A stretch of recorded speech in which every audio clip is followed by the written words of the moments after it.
Now, another story is that of Solomon and Sheba. And it's one of the most amusing stories in the Quran. Solomon and Sheba. In Surah 27, ayah 17 through 44, we find that the story of the Hupa bird and the Queen of Sheba. In this story, Solomon had a bird called the Hupa bird, and this Hupa bird would go help him fight in battles. He'd use them in warfare, his birds in warfare. They would carry stones in their claws, and they would fly up over the heads of Solomon's enemies and drop them on their heads and kill them, and so on. So one day, Solomon is looking for his Hupa bird. Where is his Hupa bird? We can't find it. Well, it turns out that the Hupa bird had just flown down to the south, and there the bird saw this most beautiful Queen of Sheba.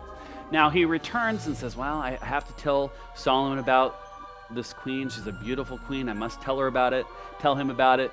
And so he flies back up and tells Solomon. So Solomon sends for the Queen of Sheba an invitation to actually come visit him.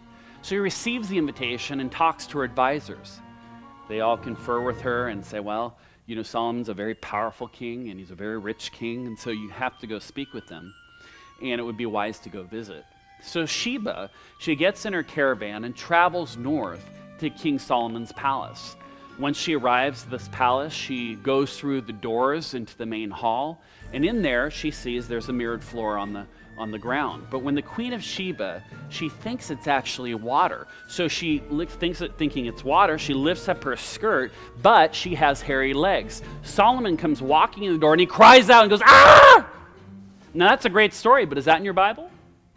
It's not in my Bible. Where do these stories come from?